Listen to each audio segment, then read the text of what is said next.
नमस्कार विद्यार्थी मित्रांनो, आपल्या स्कॉलरशिपच्या चॅनलवर तुमच्या सर्वांचं स्वागत आहे।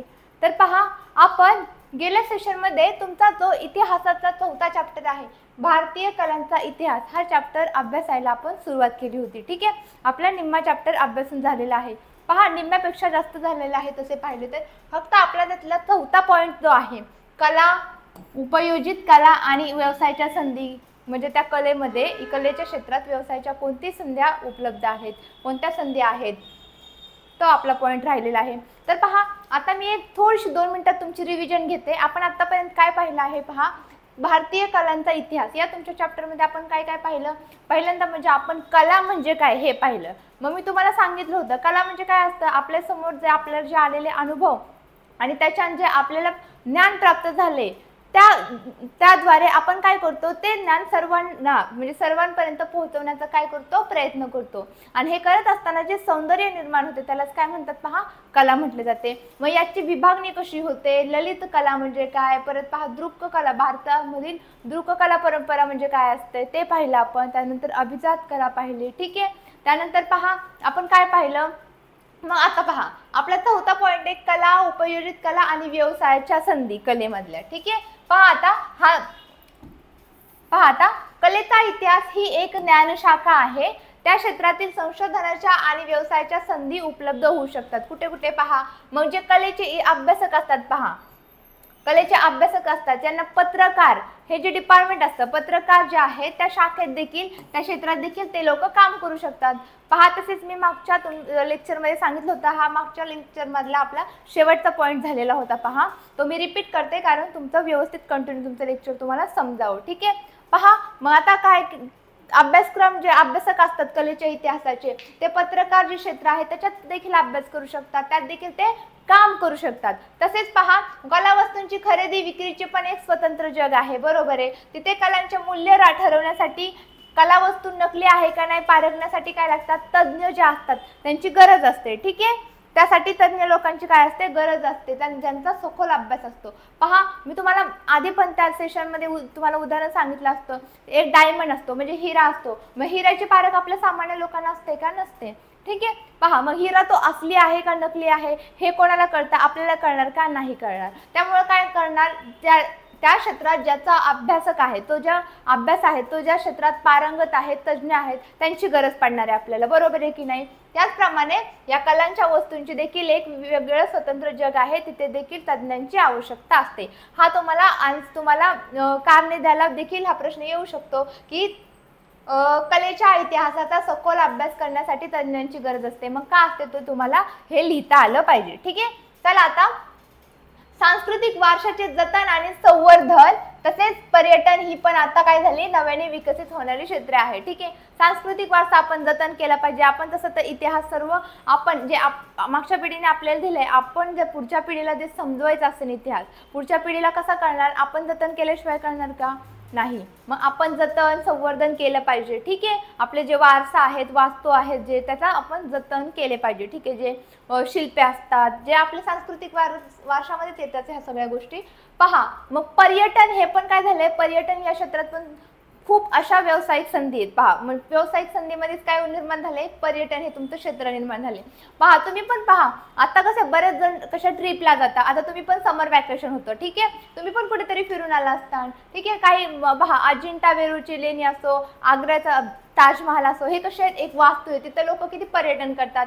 आणि फक्त आपल्या भारतातूनच नाहीत पहा, तर विद्यार्थी मित्रांनो पहा, बाहेर गावचे जे म्हणजे बाहेर देशातील जे परदेश आहेत, ठीक आहे, लोक ते पण येतात की नाही बाहेरच्या देशातून, आपले खास आपल्या भारतातील संस्कृतीचं त्यांना काय असतं, एक अट्रॅक्शन असतं, आकर्षण असतं, ते पाहण्यासाठी ते खास बाहेरून आपल्या देशात येतात पर्यटनासाठी।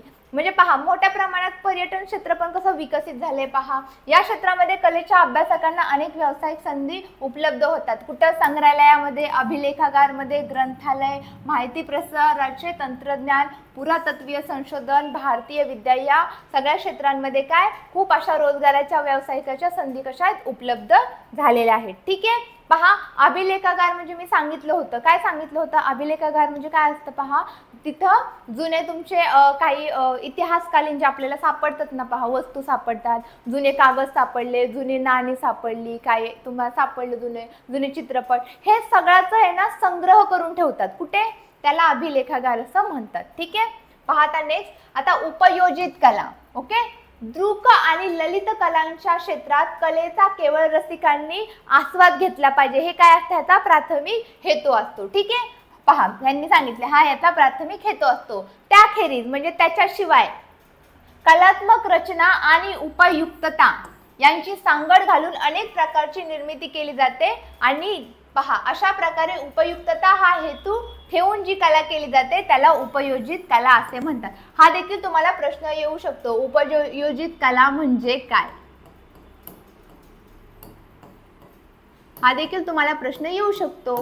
उपयोजित कला म्हणजे काय, किंवा तुम्हाला टिपा लिहायला पण येऊ शकतो. उपयोजित कला याच्यावर टिपा लिहायला येऊ शकतं. त्यामुळं जे मी सांगते आहेत ते व्यवस्थित करा. ठीक आहे. आणि मी जे अंडरलाईन करते ना इथं हायलाईट शब्द मेन तुम्ही तुमच्या पाठ्यपुस्तकामध्ये देखील ते हायलाईट करा, जेणेकरून काय होणार आहे, तुम्ही जेव्हा परीक्षेला जाता आदल्या दिवशी तुम्ही सगळं पुस्तक वाचणार आहे का, होणार आहे का, ते पॉसिबल नाही. त्याच्यामुळे काय करायचं, जे मेन आहे ते तुम्ही पॉईंट हायलाईट केलेले पॉईंट जरी तुमच्या डोळ्याखालून गेले तरी तुम्हाला ते लगेच क्लिक होईल. ठीक आहे. तुम्हाला पेपर सोपा जाईल. ठीक आहे. अशा पद्धतीने अभ्यास करत राहा. तुम्ही तुमचं असं घोकणपट्टी करून अभ्यास होत नाही पहा. ठीक आहे. चला नेक्स्ट पहा, औद्योगिक आणि जाहिरात क्षेत्र. कोणते? औद्योगिक आणि जाहिरात क्षेत्र. तसेच घराची सजावट, सजावटीच्या वस्तू, रंगमंचावरील नेपथ्य, चित्रपट, दूरदर्शनवरील कार्यक्रम यांसाठी काय आवश्यक असते, यांसाठी आवश्यक असणारे कला दिग्दर्शन, प्रकाशन आणि मुद्रण क्षेत्रात पुस्तके, नियतकालिके, वर्तमानपत्रे यांची मांडणी, सजावट, ह्या सगळ्या काय आहेत तर इत्यादी अनेक गोष्टी उपयोजित कला क्षेत्रातील जाणकारांची आवश्यकता आहे. समजलं? म्हणजे ज्या उपयोजित कला आहे या सर्व क्षेत्रांमध्ये कशाची आवश्यकता आहे, म्हणजे ज्यांना माहिती आहे त्या क्षेत्राबद्दल, तज्ज्ञ आहेत, जाणकार आहेत, म्हणजेच त्यांची काय आहे आवश्यकता आहे त्या क्षेत्रांमध्ये. समजलं का? चला आता पहा, स्थापत्य आणि छायाचित्रण ही क्षेत्रे ही उपयोजित कला या सदराखाली येतात. कोणतं? तुमचं स्थापत्य क्षेत्र आणि छायाचित्रण हे दोन क्षेत्र पहा. सध्याच्या काळात संगणकावर तयार केलेले स्थिर आणि चलत चित्रे, नक्षी, आरेखन वापरली जातात, ती सुद्धा एक उपयोजित कलेचाच भाग आहे. पहा आपण कम्प्युटरवर सध्या जे करतो, एक इमेज पहा, नक्षी, चित्रे, ठीक आहे, हे सगळं काय सांगितलं त्यांनी, एक उपयोजित कलेचाच भाग आहे म्हणतात ते. दागदागिने, मौल्यवान धातूंच्या कलावस्तू, रंगीत नक्षीची मातीची भांडी, बांबू, वेताच्या वस्तू, काचेच्या कलापूर्ण वस्तू, सुंदर कापड आणि वस्त्रे, हे सगळे काय आहेत पहा, इत्यादींची निर्मिती अशी ही उपयोजित कलेची अत्यंत विस्तृत यादी आहे. पहा यांनी काय सांगितलेले आहे, हे जे आहेत पॉइंट सांगितले त्यात त्यांनी काय सांगितलेले, उपयोजित कला मग कशा कशामध्ये आढळून येते हे त्यांनी सांगितलेलं आहे. पहा हे सगळं पहा, दागदागिने बनवताना काय करावं लागतं पहा. आता आपण असं प्लेन दागदागिने कोणी घालतं का आजकाल, मला सांगा, नाही घालत. आपल्याला काय पाहिजे असतं, लोकांना काय पाहिजे असतं, एक नाविन्य त्यामध्ये पाहिजे असतं, मग डिझाईनचे वगैरे दागदागिने असतात. ठीक आहे. आपलं छोटीशी रिंग जरी असेल तरी कशी असते, त्याला डिझाईन असते. ठीक आहे. मग हे काय असतं, एक कला आहे ना. ठीक आहे. मग त्या कलेमुळे ते दागदागिने तयार होतात. तुमचे भांडे असू द्या, एखादं कोरीव नक्षीकाम किंवा रंगीत नक्षीकाम असू द्या, हे सगळं काय आहे उपयोजित कलेचंच काय आहे यादी आहे, त्याच्यात उपयोजित कला आपल्याला आढळून येते. ठीक आहे. तसेच पहा, प्रत्येक क्षेत्रात काय बौद्धिक पातळीवर एखादी संकल्पना मांडून ती प्रत्यक्षात उतरवेपर्यंत निर्मितीचे अनेक टप्पे असतात. बरोबर आहे. प्रत्येक टप्प्यात प्रशिक्षित पहा, प्रत्येक टप्प्यात प्रशिक्षित आणि कुशल व्यक्तींच्या मोठ्या प्रमाणावर आवश्यकता असते. बरोबर आहे. मी आता सांगितलं दागदागिने आपण देखील बनवू शकतो का, नाही. प्रत्येक क्षेत्रात पहा काय असतं, प्रत्येक क्षेत्र वेगवेगळं असतं. ठीक आहे. मग ज्या त्या क्षेत्रात त्या क्षेत्रामधील नॉलेज, त्याचं ज्ञान असलेले जे तज्ज्ञ लोक असतात त्यांची आवश्यकता असते. बरोबर आहे की नाही. हाच पॉईंट यांनी सांगितलेला आहे. त्या क्षेत्रामधील प्रशिक्षित आणि कुशल कारागीर यांची काय असते, मोठ्या प्रमाणात आवश्यकता असते. ओके. पहा, कला वस्तूंचे उत्पादन करताना त्याच्या निर्मितीच्या प्रक्रिया काही विशिष्ट सांस्कृतिक परंपरांनी बांधलेल्या असतात. पहा, या क्षेत्रांमधील प्रक्रियांचा प्रत्येक टप्प्याच्या विकासाचा इतिहास असतो. प्रशिक्षणाच्या अभ्यासक्रमात कला वस्तूंच्या उत्पादन प्रक्रियेची औद्योगिक सांस्कृतिक परंपरांच्या इतिहासाचा अंतर्भाव असतो। पहा, एखादी वस्तू बनवताना मागे जसं बनवलेलं परंपरागत आलेली पण ते काय करतात, प्रोसेस प्रक्रिया करतात। ठीक आहे, मग त्यांनी ते सांगितले। पहा, यावर त्या प्रक्रिया ज्या आहेत त्याच्या काय काही विशिष्ट सांस्कृतिक परंपरांनी काय असतात, बांधलेल्या असतात। तसेच त्यांनी परत म्हणले, पहा, प्रशिक्षणाच्या अभ्यासक्रमात कला वस्तूंच्या उत्पादन प्रक्रियेच्या औद्योगिक सांस्कृतिक परंपराच्या इतिहासाचा त्यामध्ये तुम्हाला अंतर्भाव आढळून येतो, त्याचा प्रभाव त्याच्यामध्ये तुम्हाला काय येतो, दिसून येतो।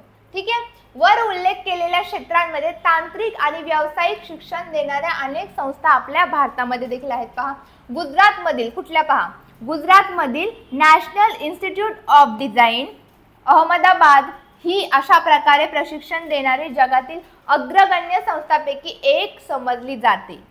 ठीक आहे, सन 2015 मध्ये या संस्थेने एक ऑनलाईन अभ्यासक्रम पण देखील सुरू केला आहे। ठीक आहे, पहा विद्यार्थी मित्रांनो, त्यांनी महत्त्वाचा पॉईंट सांगितलाय। गुजरातमधील पहा नॅशनल इन्स्टिट्यूट ऑफ डिझाईन काय आहे, ही एक संस्था आहे, ती आपल्याला उपयोजित कला म्हणजे यातले काय प्रशिक्षण देते। ठीक आहे, आणि ही जगामधील एक अग्रगण्य म्हणजे जगातील एक टॉपर, आता तुम्ही कसं तुमच्या वर्गामध्ये कसं तुमचा एकच टॉपर असतो। ठीक आहे, त्याच्यानंतर त्या सेकंड रँक असेल, थर्ड रँक असेल, तसा पहा जगातील वन ऑफ द म्हणजे अग्रगण्य म्हणजे टॉपर एक टॉप लेवलच्या संस्थांपैकी ही एक संस्था आहे, ती समजली जाते। पहा, आणि या संस्थेने काय केलंय, 2015 मध्ये ऑनलाईन अभ्यासक्रम देखील एक सुरू केलेला आहे। ठीक आहे, ऑनलाईन अभ्यासक्रम म्हणजे पहा आपण आता कसं ऑनलाईन शिकतो, तुम्ही कसं ऑनलाईन टीचिंग शिकता सध्या, तसंच त्यांनी देखील त्यांची जी इन्स्टिट्यूट आहे त्याचा त्यांनी कोर्स देखील ऑनलाईन केलेला होता 2015 साली। ठीक आहे, हे लक्षात ठेवा, पॉईंट महत्त्वाचा आहे। पहा, ओके, पहा, तर या पद्धतीने आपला इथं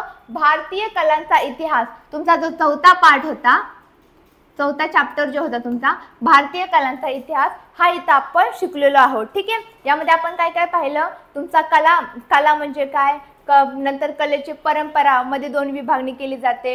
नंतर पहा काय पाहिलं आपण, भारतीय दृक कला म्हणजे काय असते, भारतातील दृक कला परंपरा पाहिली। ठीक आहे, मग ललित कला म्हणजे काय ते पाहिलं। ललित कलेला काय म्हणतात, पहा विद्यार्थी मित्रांनो, मी सांगितलं होतं तुम्हाला,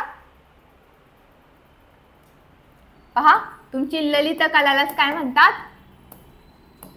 ललित कलालाच काय म्हणतात, तुमच्यात अंगिक कला म्हणतात। पहा, ललित कलालाच काय म्हटलं जातं, अंगिक कला। हा पण तुम्हाला कसं आहे रिकाम्या जागेला विचारलं जाऊ शकतं, ललित कलाला काय म्हणतात, म्हणजे अजून एक ललित कला म्हणजे तुमची अंगिक कला असं म्हटलं जातं। ठीक आहे, पहा इथं आपला चॅप्टर तर संपलेला आहे। आता आपण काय करणार आहोत, तर त्याच्यावरचे जे स्वाध्याय आहे ते आपण पाहणार आहोत। ठीक आहे,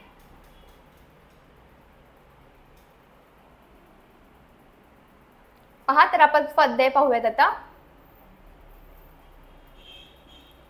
पहा, आतापर्यंत जे आपले पाठ झाले आहेत, आपले किती झाले आहेत आतापर्यंत, आपण 4 पाठ शिकलो आहोत इतिहासाचे। ठीक आहे, ते सर्वांनी व्यवस्थित समजून घ्या, त्याची रिव्हिजन पण करा जसे तुमचे। ठीक आहे, आता तुम्ही म्हणताल मॅडम आम्हाला आत्ताच आमचं कॉलेज सुरू झाले आहे, म्हणजे शाळा सुरू झालेली आहे। ठीक आहे, तुम्ही सगळे 10वी SSC बोर्ड, ठीक आहे, आता तुमचं शाळा आता सुरू झालेली, काही हरकत नाही, तुम्ही काय करा, म्हणजे तुमच्या स्कूलमध्ये पण शिकवतील। ठीक आहे, ओके, मग तुम्ही काय करायचं, स्कूलमध्ये पहिला पाठ झाला, 1-2 पाठ चॅप्टर तुमचे झाले असतील, स्कूलमध्ये चॅप्टर झाला की लगेच तुम्ही आपले पण लेक्चर पाहून घ्या, नंतर मी जे सांगितले आहे ते समजून घ्या, म्हणजे काय होणार, तुमची स्कूलमध्ये रिव्हिजन होईल देखील, तुमची इथं पण रिव्हिजन होईल, म्हणजे तुमच्या डोक्यामध्ये फिट बसेल। ठीक आहे, आणि मी जे सांगते आहे जे अंडरलाईन वगैरे करायचे वर्ड्स असतात ते कसे तुम्ही तिथल्या तिथं अंडरलाईन करत चाला। तुम्ही लेक्चरला बसताना काय करायचं, कंपल्सरी सर्वांनी पाठ्यपुस्तक म्हणजे तुमचं जे पुस्तक आहे इतिहासाचं ते घेऊनच बसायचं, एक पेन्सिल घ्या किंवा हायलायटर घ्या।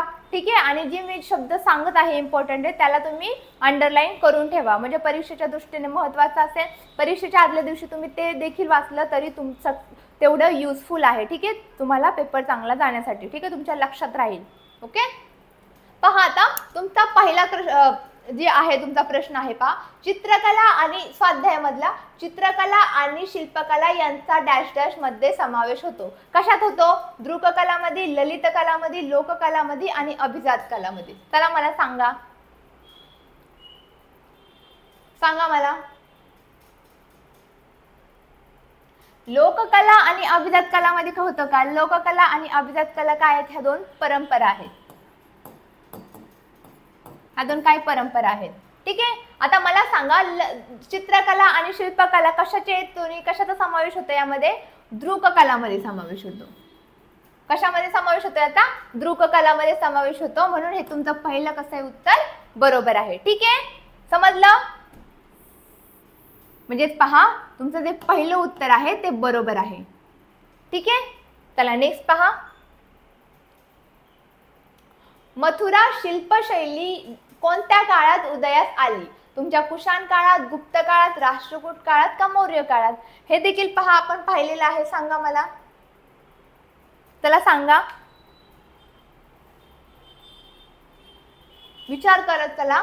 पहा मथुरा जी शिल्पशैली होती ती तुमच्या कुशाण काळात उदयास आली होती. पहा कोणत्या? कुशाण काळात उदयास आली होती. पहा पाठ्यपुस्तक घेऊनच बसत चला. हे आपण स्वाध्याय धड्याखालचे तुमच्या पाठ्यपुस्तकाखालचे जे प्रश्न आहेत ते आपण सोडवत आहोत. ठीक आहे, चला आता पहा पुढीलपैकी चुकीची जोडी ओळखून लिहा. त्यांनी काय सांगितलेलं आहे? कुतुब मिनार, गोल घुमट, छत्रपती शिवाजी महाराज रेल्वे टर्मिनस, ठीक आहे, ताजमहाल हे सांगितलेले आहेत. पहा इकडे काय दिलंय? कुतुब मिनारची जोडी कोणासोबत दिली? मेहरौली सोबत दिली. गोल घुमट विजापूर, छत्रपती शिवाजी महाराज रेल्वे टर्मिनस दिल्ली दिलंय आणि ताजमहाल आग्रा. इकडे काय दिलेलं आहे त्यांनी? इथे दिलेले सगळे ठिकाण, इथं वर लिहिते मी, इथे दिलेले ठिकाण आणि इकडे ते नाही वास्तू दिलेली आहे. इथं उलट झालंय आपलं, इथं एखादी वास्तू दिली पहा आणि इथं त्याचे सेंटर म्हणजे ठिकाणे दिलेली.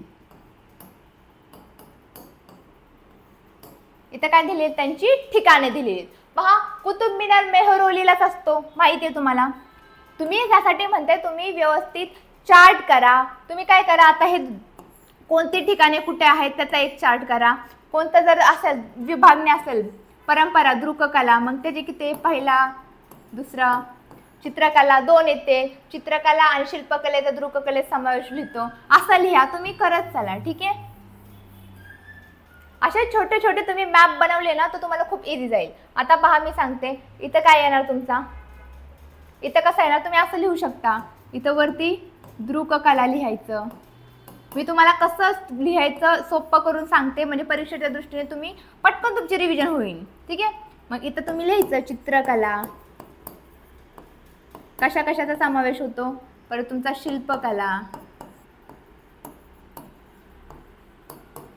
असं सर्वांनी लिहून काढायचे. हे छोटे छोटे जरी तुम्ही गोष्टी केल्या ना आणि असे डायग्राम मधून अभ्यास करायला आपल्याला एक कसा इंटरेस्ट पण येतो. तुम्हाला अभ्यासात असं नाही झालं पाहिजे की बोर होतोय मला इतिहास. ठीक आहे, आपण एखादा सब्जेक्ट जर बोर होत असेल, तुम्हाला वाटत आपण त्याला इंटरेस्टिंग बनवायचं असतं, आपण त्याला इंटरेस्टिंग बनवण्यासाठी प्रयत्न करायचा. आपण तर त्यामध्ये सब्जेक्टमध्ये इंटरेस्ट घेतला तर नक्कीच आपल्याला नाही बोर होत अजिबात. ठीक आहे, सो असे छोटे छोटे तयार करत चला.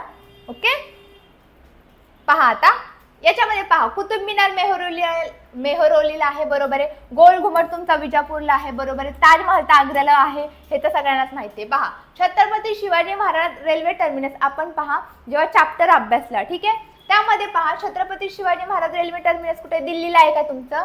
तर नाही. हे कुठे आहे तुमचं? दिल्लीला नसतं, ते हे कुठे? मुंबईला आहे. छत्रपती शिवाजी महाराज रेल्वे टर्मिनस तुमचं कुठे आहे? मुंबईला आहे. समजलं सर्वांना? चला आता नेक्स्ट पहा, टिपा लिहा. कला याच्यावरती टिपा लिहा आले. मी तुम्हाला सांगितलं होतं, मी तुम्हाला वेळोवेळी सांगते की कोणत्या गोष्टीवर टिपा लिहा येतील, कोणते मुद्दे महत्त्वाचे आहेत. ठीक आहे, चला आता पहा टिपा लिहा. कला यावरती आपल्याला आलेले अनुभव पहा.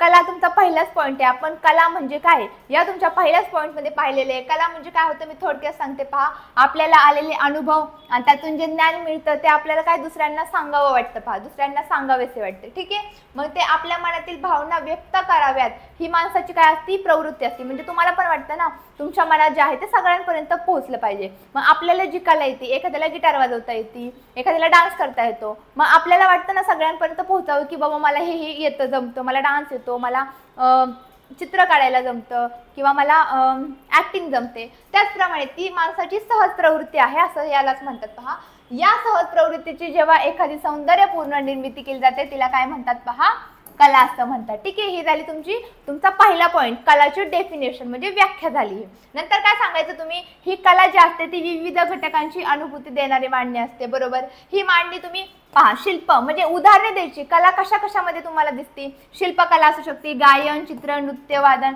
हे सगळं आविष्कृत या रूपांमध्ये कला सादर केली जाते. ठीक आहे, कला निर्मितीची मुळाशी कल्पकता, संवेदनशीलता आणि कौशल्य ही काय आहेत, महत्वाची घटक आहेत. हा देखील पॉईंट देखील महत्वाचा आहे. पहा, कल्पकता, संवेदनशीलता आणि कौशल्य. ओके, चला हे झालं तुमचं कला. आता नेक्स्ट टिपा लिहा कशावर आहे, हेमाडपंथी शैली. याच्यावर देखील पहा तुम्हाला स्वाध्यायामध्ये टिपा लिहा आलेला आहे. म्हणजे हे तुमच्या परीक्षेच्या दृष्टीने पण कसं आहे, महत्वाचं आहे. पहा, हेमाडपंथी शैलीमध्ये काय पाहिलं आपण, प्रामुख्याने 12व्या-13व्या शतकात म्हणजेच यादव काळांच्या शतकात हेमाडपंथी दिसून येते. त्यांची काही वैशिष्ट्य सांगितली होती. पहा, हेमाडपंथी मंदिर बांधताना ते काही मध्ये सिमेंट वगैरे आपल्यासारखं आता जी आपण सिमेंट कॉन्क्रीट मध्ये मिक्स करतो ते करायचे का नाही, तर त्यांच्यात काय केलं जायचं. पहा सांगितलं त्यांनी. प्रमुख वैशिष्ट्य काय आहे त्याचं, 2 दगडांमधील सांधे चुन्याने वा मातीने भरले जात नाहीत. पहा, त्यांच्यामध्ये दगडांमध्येच काय करायचे, एकमेकांमध्ये ते घट्ट बसतील अशा कातलेल्या खोबणी आणि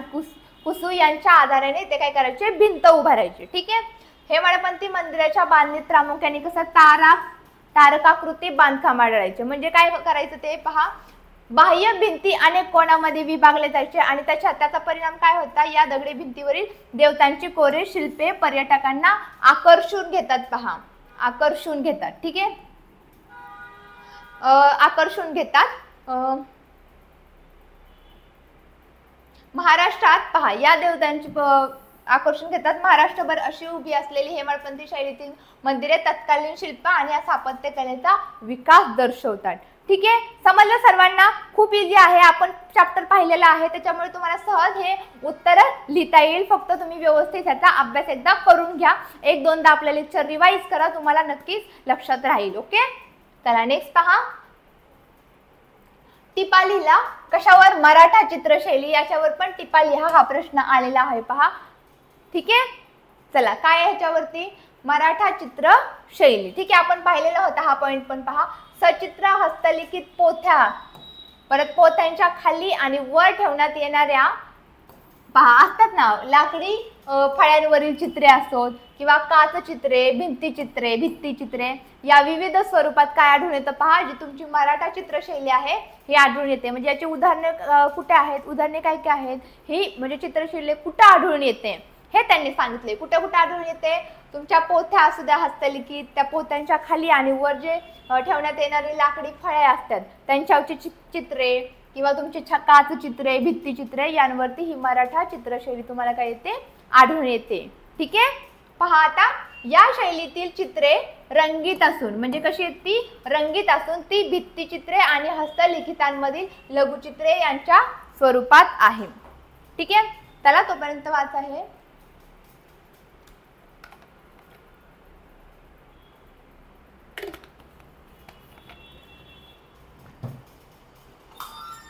पहा काय म्हणतात ते, या शैलीतील जी चित्रे आहेत ना ते कशी आहेत, रंगीत आहेत. ठीक आहे, रंगीत असून ती काय भित्तिचित्रे आणि हस्तलिखितांमधली जी लघुचित्रे आहेत ना यांच्या स्वरूपातील आहेत.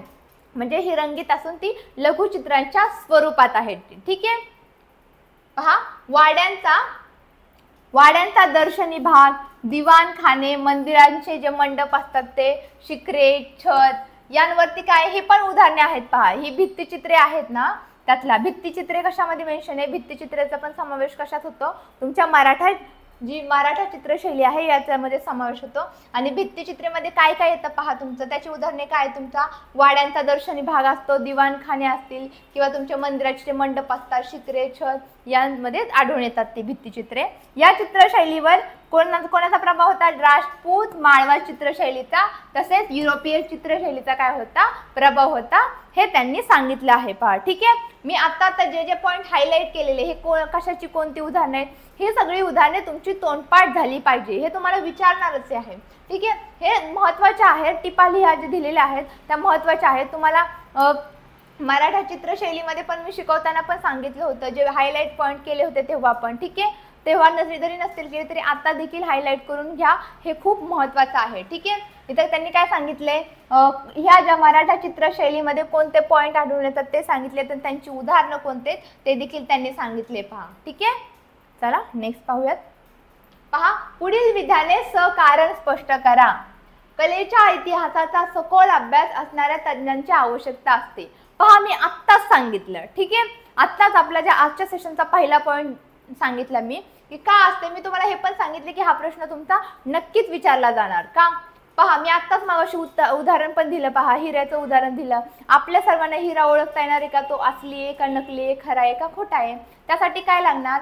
त्या म्हणजे क्षेत्रामध्ये जे तज्ज्ञ आहेत, ज्यांना सर्व हिऱ्याबद्दल सर्व माहिती आहे, जे त्या प्रशिक्षण त्या क्षेत्रामध्ये ते तज्ज्ञ लोक आहेत, ज्यांना सगळी माहिती आहे, त्या लोकांची गरज लागणार ना, तज्ज्ञ मंडळींची. ठीक आहे. तसंच पहा, तसंच असतं कोणत्याही क्षेत्रात. पहा, कोणत्याही क्षेत्रात त्या क्षेत्रातील कशी खरेदी विक्री पण असते. त्याचप्रमाणे पहा, जे आपलं कला क्षेत्र आहे त्यात पण पहा वस्तूची खरेदी विक्री पण केली जाते. त्यामुळे पहा, ज्या त्या विषय क्षेत्रातील तज्ज्ञ लोकांची गरज तर लागणार ना, ती वस्तू असली आहे का नकली आहे हे पाहायला. तसेच पहा, यांनी काय सांगितले? पहा, तेच सांगितले, या कला वस्तू नकली आहेत का खऱ्या, त्यातील धातू, लाकडाचा प्रकार, त्यांचा दर्जा योग्य आहे का नाही, चांगला दर्जा आहे का, कमी क्वालिटीची वस्तू आहे का, जास्त कमी क्वालिटीची वस्तू आहे का, म्हणजे एखादा लाकडाचा पार्ट असेल तो वेगळाच आहे का, चांगला आहे का. आपण पहा, साडी घेताना पण किती बघतो, किंवा एखादी वस्तू घेताना, दागदागिने घेताना किती चौकशी करतो. त्याचप्रमाणे कलामध्ये पण ते सर्व चौकशी, हे सर्व गोष्टी पारखून पाहण्यासाठी कोणाची, त्या तज्ज्ञ लोकांची आवश्यकता असतेच ना. पहा, कला वस्तूंमधील कलेचा दर्जा कसा आहे हे कलाकारच ओळखू शकतो. ठीक आहे ना, बरोबर आहे. एक कलाकार त्या एखादी कलेचा दर्जा कसा आहे हे एखादा कलाकारच ओळखू शकतो. ओके. मग एकूण कला वस्तूंचे मूल्य ठरवताना वरील सर्व गोष्टींची पारख करणे महत्त्वाचं असतं. पहा, ह्या सगळ्या गोष्टी, कलेचा दर्जा कसा आहे, परत ते कलेमध्ये पहा त्यातील धातू, लाकडाचा प्रकार, त्यांचा दर्जा योग्य आहे का नाही, ह्या गोष्टी पाहून घेणे. परत ती जी वस्तू आहे ती असली आहे का नकली आहे, ह्या सर्व गोष्टी पहा, या सर्व गोष्टींची पारख होणे आवश्यक असते. म्हणून आपल्या कलेच्या इतिहासात सखोल अभ्यास असण्यासाठी तज्ज्ञांची आवश्यकता असते. समजलं का का असते आवश्यकता? ठीक आहे. हा प्रश्न खूप महत्त्वाचा आहे, हा तुम्हाला येऊ शकतो. ठीक आहे. तुमच्या मेन एक्झामला देखील हा प्रश्न येऊ शकतो. ओके. चला नेक्स्ट पहा, काय सांगितलंय यांनी, पुढील विधान सकारण स्पष्ट करा. कोणतं? चित्रकथी सारख्या नामशेष होणाऱ्या मार्गावर असलेल्या परंपरेचे पुनरुज्जीवन करणे गरजेचे आहे. म्हणजे का गरजेचे आहे हा तुम्हाला प्रश्न विचारलेला आहे. पहा, आपण पाहिलं होतं. पहा, रामायण, महाभारत यांसारख्या महाकाव्यातील कथा लाकडी बाहुबल्या चित्रे वापरून कथन करण्याच्या प्रथेला चित्रकथी परंपरा म्हणतात. पहा, मी तुम्हाला सांगितलं होतं, याची ॲडिशनल इन्फॉर्मेशन देते. चित्रकथी म्हणजे काय होतं? पहा, आपण जे आता एखादी कथा आपण कसं लिहून, ठीक आहे, लिखित स्वरूपात पाहतो. मग पहिले लोक काय करायची, चित्रकथी म्हणजे चित्रांच्या सहाय्याने एखादी कथा काय करायची, मांडायची, लोकांपर्यंत पोहोचवायची. मग यामध्ये काय, ती जवळपास काय करायची. पहा, मी तुम्हाला सांगते,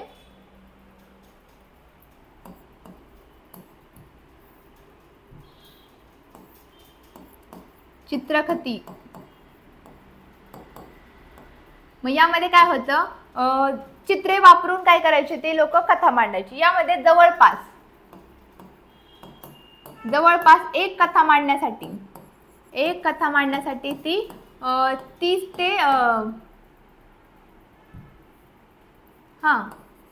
ते 50 चित्रांचा उपयोग करायची. काय करायची तेव्हाची लोक, जवळपास एक कथा मांडण्यासाठी ती 30 ते 50 चित्रांचा उपयोग करायची. त्याला काय म्हणतात, चित्रकथी असे म्हणायचे. म्हणजे चित्रकथी म्हणजे थोडक्यात काय, चित्रांच्या सहाय्याने एखादी कथा मांडणे सर्वांसमोर. ठीक आहे. पहा, चित्रकथीची परंपरा कोणी जपली? पहा, 12व्या शतकातली आहे. तिला पिंगुळी परंपरा असे देखील म्हटले जाते. महत्त्वाचे आहे. पहा, हे जे पॉईंट मी हायलाईट करते ना उत्तरातले, हे तुम्ही देखील तुमच्या उत्तर जे आहे, तुम्ही जे उत्तरला लिहिणार एक्झाममध्ये, त्यामध्ये तुमच्या उत्तरपत्रिकेमध्ये तुम्ही देखील हे पॉईंट हायलाईट करा, जेणेकरून तुमचे चेक करणारा जे असेल शिक्षक, तो काय बघणार, तुमचं फक्त तुम्ही जे हायलाईट पॉईंट केलेले आहे ना, तो तेवढंच नोटीस करणार. ठीक आहे. मी जे सांगते ती ट्रिक यूज करा. तुम्ही उत्तर लिहा. उत्तर लिहिल्यानंतर जे हायलाईट केलेले मी पॉईंट मेन शब्दाला हायलाईट करा. बघा तुम्हाला नक्कीच तुमची आउट ऑफ पाडून दाखवाल. ठीक आहे, जवळपास तुम्ही चांगले मार्क पाडून दाखवाल. ठीक आहे, पहा कारण पहा जे आपण पॉईंट हायलाईट केलेले आहेत तेच जर पॉईंट काय बघणार, चेक करणारा काय बघणार, फक्त तेवढेच पॉईंट बघणार. तो त्याला समजणार की बाबा ह्याने मेन तो शब्द लिहिलेत म्हणजे ह्याला सगळ्या जे गोष्टी तर माहीत आहेत आणि व्यवस्थित त्या धड्याचा अभ्यास केलाय. मग तो तुमचं काही एवढं जास्त वाचणारच नाही आणि तुम्हाला इझिली हँडनी काय देईल, मार्क देऊन टाकेल. ओके, सो काय करायचं, नेहमी पेपर कसा आपला सुटसुटीत असावा.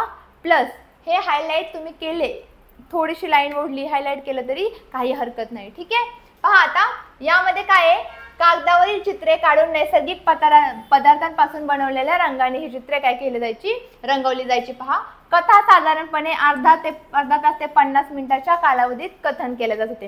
म्हणजे कथा सांगताना किती, अर्धा तास किंवा जवळपास किती, पाऊण तासाच्या 50 मिनिटांच्या कालावधीत सांगितली जायची एक कथा. ठीक आहे, तसेच पहा ही चित्र कथी परंपरा हे लोक आजही पाळतात. पहा आज देखील आहे ही, त्यांच्यासाठी ते रोजगाराचे साधन देखील आहे. आपली प्रादेशिक किंवा स्थानिक संस्कृती जपण्यासाठी या पुरातन परंपरा जपणे आवश्यक आहे. का आवश्यक आहे, पहा या गोष्टी त्यांनी सांगितलेल्या आहे. आदिवासी जमातीचे लोक आहेत ना, पहा आदिवासी जमातीचे जे ठाकर समाजाचे लोक आहेत, ही चित्रकथी परंपरा ते आजही जपतात. ठीक आहे, मग पहा त्याच्यासाठी ते रोजगाराचे, त्यांच्यासाठी काय आहे, त्या आदिवासी जमातींसाठी हे एक रोजगाराचं साधन आहे. आपली प्रादेशिक किंवा स्थानिक संस्कृती जपण्यासाठी आपली संस्कृती जपण्यासाठी या पुरातन परंपरांचे जतन करणे काय आहे, आवश्यक आहे. समजा सर्वांना का आवश्यक आहे हे. ठीक आहे, चला नेक्स्ट पाहूयात.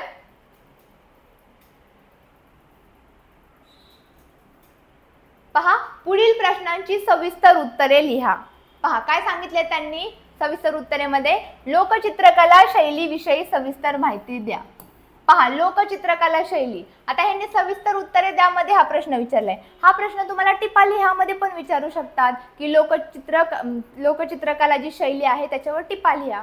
समजला, म्हणजे तुमचा प्रश्न कुठं विचारला तरी पण तुम्हाला माहित पाहिजे की कोणती संकल्पना आहे, कोणता जो टॉपिक आहे ते काय आहे. आपण त्यासाठी काय पाहिजे, चॅप्टर तुम्ही व्यवस्थित अभ्यास करत चला. तुम्ही जर एकदा चॅप्टर व्यवस्थित अभ्यासला ना विद्यार्थी मित्रांनो, तुम्ही स्वाध्याय तुम्ही मनाने इझिली तुम्ही उत्तर लिहू शकता. ठीक आहे, सो सगळे टॉपिकचे लेक्चर असतात ते रेग्युलर पाहत चला.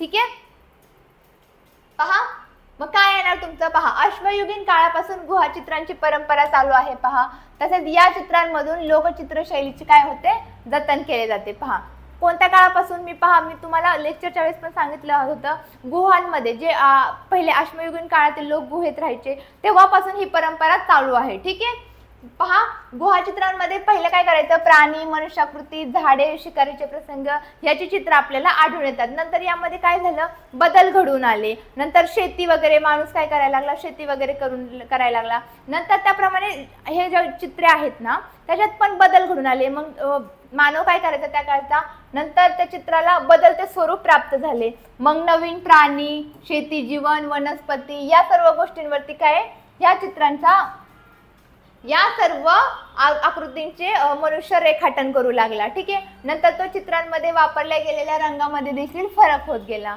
ठीक आहे, पहा नैसर्गिक द्रव्यापासून, वनस्पतींच्या पानांपासून पहिल्यांदा काय करायचे, मनुष्य काय करायचा, विविध रंग तयार करायचा आणि तो त्या चित्रांना दिलेला असं दिसून येतं. पहा ठीक आहे, नवाश्मयुगात विकसित झालेला मानव देवदेवतांची चित्रे काढू लागला. कशाची काढू लागला, देवदेवतांची चित्रे काढू लागला. सण समारंभाच्या प्रसंगी पहा काय करू लागला, घरांच्या भिंतीवर चित्र काढणे. पहा आपण देखील आपल्या घरी काय करतो, आता सण समारंभ असेल तर आपण रांगोळी काढतो, लाइटिंग करतो, घराला करतो की नाही.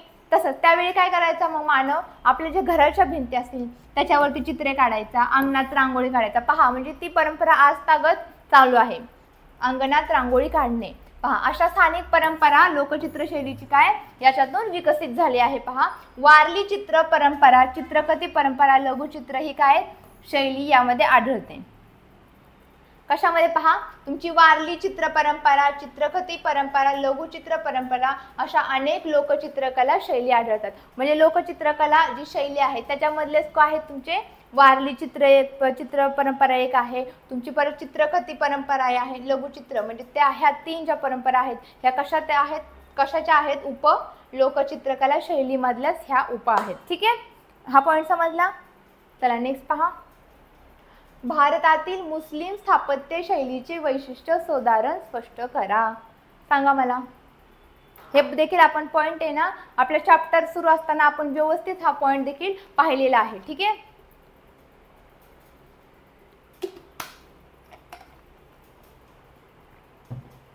आपण हे देखील पाहिलं होतं की मुस्लिम जे आहेत स्थापत्य त्याच्यात म्हणजे त्याच्यात आधिपत्याखाली काय आपले जे भारतीय मुस्लिम आहे त्याची पण त्यांच्याकडून पण कसे आपले जे काही वास्तू तयार झालेले आहेत हे पण आपण पाहिलं होतं. पहा बघा ह्यात असेल मेन्शन ते पहा, पारशीन, मध्य आशियाई, अरब आणि इस्लाम पूर्व भारतीय स्थापत्य अशा अनेक स्थापत्य शैलीतून विकसित झालेल्या स्थापत्य शैलीस काय म्हणतात पहा, मुस्लिम स्थापत्य शैली असे म्हणतात.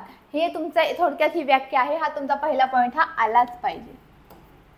काय पाहिजे, हा पहिला पॉईंट आलाच पाहिजे की ही जी मुस्लिम स्थापत्य शैली आहे ही कशी तयार झाली. पहा तुमची मध्य आशियाई, पार्शियन, अरेबियन, इस्लाम पूर्व ह्या सगळ्या ज्या स्थापत्य शैली आहे त्याच्यातून विकसित झालेली स्थापत्य शैली तुमची मुस्लिम स्थापत्य शैली.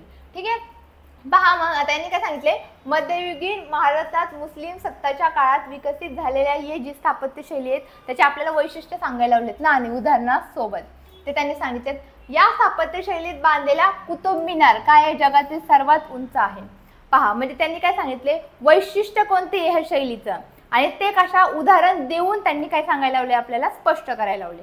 मग त्यांनी सांगितले पहा ही जी स्थापत्य शैली आहे कुतुब मिनार कुठला आहे, मेहरौली इथला आहे माहिती आहे ना आपल्याला. तसेच पहा मुघल सम्राट शहाजहानने काय बांधला, ताजमहाल बांधला. हे जगातील 8वे आश्चर्य आहे. ठीक आहे, हा प्रश्न देखील तुमच्या एक्झामच्या दृष्टीने खूप महत्त्वाचा आहे. सो हे जे प्रश्न धड्याच्या खालचे आहेत तुम्हाला तर माहिती आहे, आता तुम्हाला तर तुम्ही इयत्ता 1 पासून 9वी पर्यंत तर तुम्हाला माहितीच आहे. धड्याखाली दिलेले क्वेश्चन मध्ये महत्त्वाचेच आहेत. बरोबर आहे ना. येतात त्याच्यामुळे काय व्यवस्थित सर्वांनी अभ्यास करायचा. ठीक आहे, पहा इसवी सनाच्या 17व्या शतकात बांधलेला तुमचा जो विजापूरचा गोल घुमट आहे ही वास्तू देखील पहा प्रतिध्वनीसाठी काय आहे प्रसिद्ध आहे.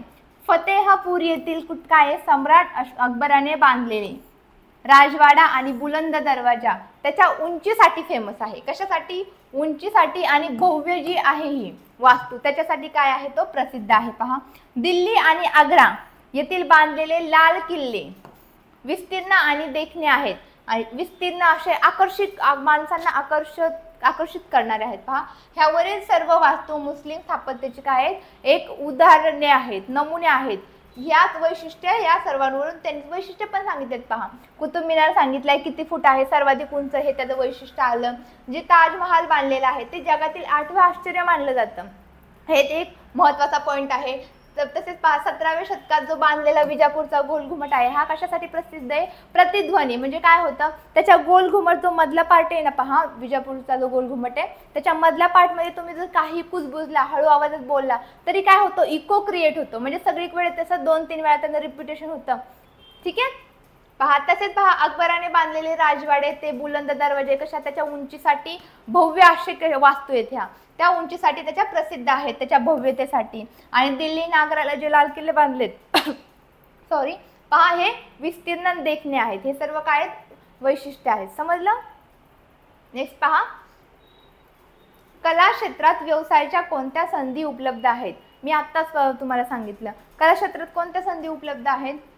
ज्यांना जे कला अभ्यासक आहेत ते कुठं काम करू शकतात. पहा त्यांना जे आपले हे असतात त्यांनी सांगितलं असेल. पहा बरोबर आहे. पहा यांनी सर्वच गोष्टी सांगितल्या. पत्रकार हे आहे तिथे असतात. ठीक आहे, पहा कलेच्या अभ्यासकांना कुठं कुठं असतात. पहा हे संग्रहालय आहे, अभिलेखागार, ग्रंथालय, पुरातत्व संशोधन, पत्रकार, भारतीय विद्यात या ठिकाणी व्यवसाय मिळू शकतो. पहा आपला पहिलाच पॉईंट आपण हे सेशन जेव्हा सुरू केलं आपण थोडासा राहिलेला धड चॅप्टर पाहिला होता. यामध्ये मी तुम्हाला हा लास्ट पॉईंट समजून सांगितलेला आहे त्याच्यामुळे हे फास्ट घेऊयात एवढं काही नाही ह्याच्यात. पहा औद्योगिक आणि जाहिरात क्षेत्रात हा आपला पॉइंट झालेला आहे म्हणून मी फास्ट घेते. ओके, हा पॉइंट देखील महत्त्वाचा आहे, व्यवस्थित अभ्यास करा. ठीक आहे, पहा कलेच्या अभ्यासकांना कुठं संग्रहालय असतो, तुमचा अभिलेखागार असतो, तुमचा पत्रकार क्षेत्र असतो, यामध्ये काय व्यवसायाच्या विविध संधी उपलब्ध आहेत. परत कला क्षेत्रामुळे काय झालंय, पर्यटन जी क्षेत्र आहे ठीक आहे व्यवसायाचं त्याला पण काय चालना भेटली आहे. ठीक आहे, तसेच पहा चित्रपट नाटक निर्मितीसाठी काय लागतात, कलाकार, दिग्दर्शक, छायाचित्रकार, प्रकाश योजना इत्यादी कलाकारांची आवश्यकता असते. पहा म्हणजे तिथं पण काय आपल्याला व्यवसायासाठी आपल्याला व्यवसाय भेटू शकतो. मुद्रण क्षेत्रात तसेच घर सजावटीच्या साहित्य निर्मितीत कलेची निर्मिती, आता साहित्य निर्मितीसाठी सजावटीच्या साहित्य निर्मितीसाठी पण काय लागणार, कला क्षेत्रातील जाणकारांची म्हणजे जी त्यांना कला ज्यांना ती कला माहिती आहे ती क्षेत्र त्या क्षेत्रातील त्यांची गरज असते. दागदागिने, धातूंच्या व लाकडी शोभेच्या वस्तू बनवणे, बांबू, काच, कापड, माती, दगड, कलापूर्ण वस्तू असो, तुमचे शिल्पे बनवणे असो, या सगळ्या क्षेत्रात पण काय व्यवसायाच्या अनेक संधी उपलब्ध होतात. पहा समजलं सर्वांना. चला पहा आता खालील दिलेल्या चित्राचे निरीक्षण करून पुढील मुद्द्यांच्या आधारे काय वारली जी चित्रकला आहे आपली चित्रशैली आहे चित्रकला आहे त्याची माहिती लिहायची. मग त्यात कुठले पॉइंट आहेत, निसर्गाचे चित्रण करायचं, यातलं मानवाकृतीचे रेखाटन, त्या पॉइंटचं चित्र सांगायचं, त्याच्याबद्दल माहिती, व्यवसाय आणि घरे, हे तुम्ही म्हणजे तुमची वारली जी चित्रकला आहे परंपरा आहे त्यात तुम्ही निसर्गाच्या चित्राचा काय त्याच्यातला भाग आहे, व्यवसायाच्या कोणत्या संधी आहेत, घरे कशा असतात हे सगळं सांगायचं. पहा इथं पॉइंट वाईज सगळं सांगितलेलं आहे. आता निसर्गाचे चित्रण कसे आहे, या चित्रात काही वनस्पतीच्या फांद्या, फुलझाडे, उगवता सूर्य, पक्षी यांची चित्र रेखाटलेली दिसतात. पहा तुम्हाला इथं डायग्राम दिसते, याच्यातून तुम्ही याच्यावरून सांगू शकता किंवा पहा तुम्हाला इथं जरी डायग्राम तुमची जी ही आहे आकृती हे जरी तुम्हाला व्यवस्थित दिसत नसेल, पाठ्यपुस्तक सगळ्यांसोबत जवळ असणार आहे ठीक आहे लेक्चर पाहताना, तर मग तुम्ही हे पाठ्यपुस्तकामध्ये पहा ठीक आहे तुम्हाला व्यवस्थित दिसेल. ठीक आहे, पहा मानवाकृतींचे रेखाटन यात पण दिलेले आहे. चित्रात स्त्री पुरुष खेळणारी मुले दाखवलेली आहेत. पहा परत वारली चित्र माणसांचं, वारली चित्राचं वैशिष्ट्य आहे ते काय, माणसांची हुबेहूब काय पहा काय सांगितले त्यांनी, चित्रात स्त्री पुरुष खेळणारी मुले यांची चित्र रेखाटली दिसतात. पहा वारली चित्र माणसांची हुबेहूब चित्र नसतात, ती फक्त रेखाचित्रे असतात. पहा इथं तुम्हाला आढळून पण येतात. असं त्यांनी प्रत्यक्षात माणूस आपण चित्रकला जे असतं आपलं चित्रकला नॉर्मल कशी असते, माणसाचं आपण चित्र काढतो ते हुबेहूब काढतो. ठीक आहे, त्याला आपल्या भाषेत आता आर्टिस्ट वगैरे म्हणतात. आता याच्यात काय आहे, फक्त रेखाटन केले, हे जे मनुष्य काढलेत का, इथं पहा हे खेळणारी मुले दाखवलेली आहेत. ठीक आहे, हे रेखाटन केलंय का, नाही. हे रेखाटन केले, हे काय डायरेक्ट प्रत्यक्षात चित्र काढले का एखाद्या व्यक्तीची, नाही काढली. ओके, ते त्याच्यामुळे काय असतात, ती फक्त रेखा चित्रे असतात, हुबेहूब चित्रे नसतात. पहा ठीक आहे, त्रिकोण चौकोन वर्तुळ यांच्या सहाय्याने ही वारली चित्रकला कशी काढली जाते ठीक आहे दर्शवली जाते. पहा व्यवसायाच्या संधी कुठं कुठे येतात. आता या चित्रात शेती करणारे स्त्री पुरुष दिसत आहेत. पहा पशुपालन हा पण व्यवसाय दिसत आहेत, दिसतोय का, पहा शेती करणारे पण दिसत आहेत पहा, आणि पशुपालन हा पण देखील व्यवसाय इथं दिसून येतोय. ठीक आहे, पहा दिसलं का सर्वांना, शेती देखील व्यवसाय यामध्ये काय येतो दिसून येतो. ठीक आहे, पहा नेक्स्ट काय आहे, घरे कशी आहेत, त्यामध्ये उतरत्या छपराच्या झोपड्या तुम्हाला दिसतात, झोपड्यांच्या भिंती कुडाच्या किंवा मातीच्या असाव्यात, त्यावर चित्रे रेखाटलेली आहेत. पहा या चित्रातून वारली समाजाचं काय आपल्याला दिसून येतं, हे लोक गरीब आहेत हे पण जाणवतं. चित्रावरून आपल्याला जाणवतं लोक कशी श्रीमंत दाखवलीत, गरीब दाखवलीत, काय काय दाखवले हे आपल्याला सांगायचं फक्त. पहा खूप सोपं आहे, यात काय अवघड नाहीये. ठीक आहे, म्हणजे थोडक्यात तुम्हाला काय करायचंय, हे चित्र आहे, या चित्रावरून ह्या जे मुद्दे आहेत ते आपल्याला या मुद्द्यांमध्ये हे चित्रात काय काय आहे ते दाखवायचे. घर हा मुद्दा आहे, मग घर कसे आहे ते दाखवायचे, निसर्गाचं चित्रण कसं केलंय ते दाखवायचे, मानवाकृतीचे रेखाटन कसं केलंय दाखवायचे, मानवाकृतीची हुबेहूब प्रतिमा काढली का नाही ते फक्त रेखाटन केले. तुमचं चौकोन, गोल, सर्कल हे असल्या ट्रायंगल हे सगळे मिळून त्यांनी रेखाटन केले. आणि व्यवसाय काय काय म्हणजे त्यात काय काय व्यवसाय आढळून येतो ते त्यांनी सांगितले. समजलं सर्वांना. पहा इथे आपला चौथा पाठ होता भारतीय कलांचा इतिहास. ठीक आहे, ह्या तुमचा जो भारतीय कलांचा इतिहास आहे ठीक आहे, तुमचा भारतीय कलांचा जो इतिहास आहे याचा आपण स्वाध्याय देखील अभ्यासला आहोत. ठीक आहे, आतापर्यंत जे आपले 4 चॅप्टर झालेले आहेत ते तुम्ही व्यवस्थित अभ्यासा. आपण चॅप्टर झाला की लगेच त्याच्या खाली स्वाध्याय जो घेतलेला आहे. ठीक आहे, हे स्वाध्याय देखील अभ्यासा. पहा, आपला आजचं सेशन, आपला आजचं लेक्चर आपण इथेच थांबवतो. उद्या आपण तुमचा जो 5वा पार्ट आहे, ठीक आहे, तो अभ्यासायला सुरुवात करणार आहोत. आज हा जो पाठ झालेला आहे हा व्यवस्थित अभ्यासा. पाठ्यपुस्तकामध्ये जे मी म्हणजे वर्ड आहे, जे शब्द आहेत त्याला अंडरलाईन करायला होते ते तुम्ही अंडरलाईन कंपल्सरी करायचे आहेत सर्वांनी, जेणेकरून काय होणार आहे विद्यार्थी मित्रांनो, परीक्षेच्या वेळेस ऐन घ्यायला तुम्ही सर्व पुस्तक तर अभ्यासू शकत नाही, एवढा वेळ आपल्याकडे नसतोच. त्यामुळे काय तुम्ही हे मेन हायलाईट केलेले पॉईंट जरी पाहून गेलात ना तरी तुम्हाला सर्व गोष्टी परीक्षेमध्ये आठवतील, तुम्हाला उत्तरही लिहिता येतील. ठीक आहे, चला आपण आजच्या भागामध्ये इथेच थांबतो आहोत. ठीक आहे, चला.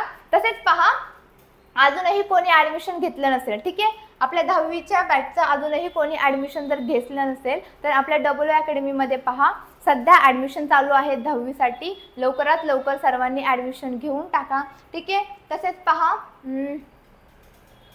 हा जो नंबर दिसतो आहे तुम्हाला, ठीक आहे, हा जो नंबर दिसतो आहे 80 10 45 77 60, या नंबरला कोणता 80 10 45 77 60, 80 10 45 77 60 हा आमचा कॉन्टॅक्ट नंबर आहे. याच्याशी काय करा, तुम्ही संपर्क साधा आणि लवकरात लवकर ॲडमिशन घेऊन टाका. विद्यार्थी मित्रांनो, पहा, बरेच ॲडमिशन झालेले आहेत, खूप कमी सीट्स अवेलेबल आहेत सध्या. ठीक आहे, म्हणून लवकरात लवकर तुम्ही तुमची सीट बुक करा, लवकरात लवकर ॲडमिशन घेऊन टाका. आणि तसेच पहा, तुम्ही जर ॲडमिशन घेताना जर कुपन कोड यूज केला, हा मयुरी 10, कोणता, हा जो कुपन कोड यूज केला तर तुम्हाला 10% डिस्काउंट देखील भेटून जाईल.